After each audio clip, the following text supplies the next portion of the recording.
Well, I'm going to talk about sports because I'm extremely in love with sports. Sports is literally my life. So, as the title suggests, what happened to sports this weekend? Well, it's literally what it suggests. I'm going to do a recap of what happened since the beginning of Ascension weekend. So, Thursday, Friday, Saturday, and Sunday. It was simply amazing. Like, I had so much stuff to do, but I just procrastinated so much just because I spent the whole break just sitting in the couch in front of my television.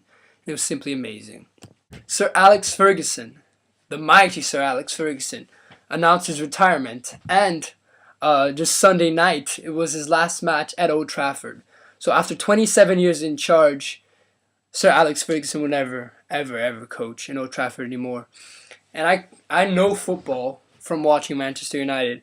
I've been a Manchester United fan since I was 5, so it's going to be really, really different to see the team I like without its manager. It's just something that's going to be so different for me. Thirdly, Manchester United were crowned English champions. Well, everybody already knew they were champions just 21 days ago, but they finally got to lift up the trophy. And Sir Alex Ferguson made a really beautiful speech where he announced his retirement, as everybody knew. He thanked the supporters, he thanked the directors, he thanked the players in the team, and he asked for a moment for everybody to celebrate Paul Scholes' retirement. He's also been playing for almost 18 years. And he announced his retirement, and he's been obscured because Sir Alex Ferguson is a bit more than he was, but he was also such a great player. He's a Manchester United legend.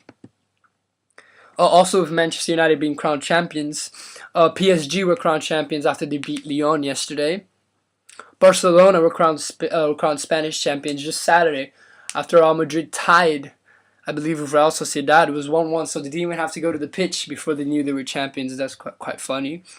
And Bayern were crowned champions of Germany, but they didn't get to lift up the trophy. I think they're doing that next week because the season isn't over yet. In most seasons there's still one match left. And also Juventus were crowned champions in Italy. And congratulations for Juventus because just 2 years ago they were in the second division. And they're such a big team. They're called the Vecchia Signora in Italian, and I know it's just credits for them for coming back and doing so well. Oh, this weekend, so you guys don't forget, Chelsea are playing Benfica in the final of the Europa League, and that will be in Amsterdam Arena, so exactly where we live. It's going to be on the 15th of May, and also on the 25th of May, the final of the Champions League with Borussia Dortmund playing Bayern de Munich. That'll also be awesome. Now, fourthly, and like the best thing that ever happened that I've ever seen in football was the Empower Championship playoff, the semi-final.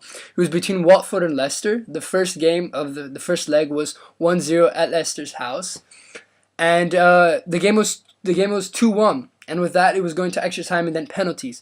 But on the last minute, there was an unfair penalty ruled for Leicester. So this player was gonna go take it. His name is Anthony Knockaert. He was about to take the penalty. If he scored, Leicester would be in the final of the playoffs and with a massive chance into going to the Premier League, where they would play either Brighton, Hove Albion, or Crystal Palace. So if the guy scored, they would be in the final. But the guy missed in the last minute. It was 96 minutes already, so there was 6 minutes of added time. He missed the penalty with Almunia, Arsenal's ex-goalkeeper, saving it. And he also saved it in the rebound. And he started a beautiful counter-attack, where in the end, Deeney scored, and it was simply amazing. It was Watford Stadium, so there was a massive pitch invasion.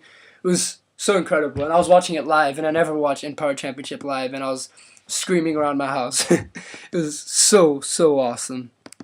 Now, fifthly, if you're Spanish, a lot of people think I'm Spanish, but I'm not. I'm Brazilian. But I'm quite envious of Spaniards right now because they had a great weekend. Like, I must say, as a Brazilian, I truly envy them. Firstly, Almunia, the goalkeeper for Watford, was the hero as he saved both the penalty and the rebound and started the counterattack. But secondly, the Formula 1 was in Barcelona, and Alonso, the Spanish driver, won it. And that was quite nice because he went up to third in the Drivers' Championship. And it was at home, so it was pretty awesome for the Spanish people. And also another thing that happened in Spain, and also Spaniard won, was Rafael Nadal winning the ATP in Madrid. He went to the final against Wawrinka, which is Swiss tennis, and he's always obscured by Roger Federer. But he's also always so good. He's always in the top 20s. I think he's the 12th in the world right now.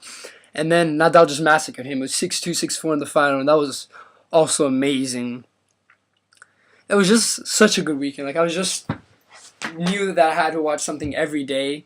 And I'm really excited for this week also, because on Tuesday, Wigan is going to play Arsenal, and that's such a good match for the Premier League, because if Arsenal wins, they're going to maintain their hopes alive for the Champions League. And if Wigan lose, they're technically and mathematically, they're not going to be able to save themselves from relegation.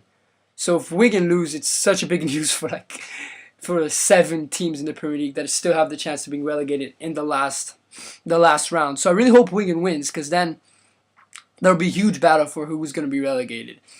And I love drama. I love football when it has drama. Well, what else? Can't really say anything else about what happened in the weekend. But if you guys have any suggestions, just please tell me, and I could do a recap. Yeah, that's it. Thank you for watching.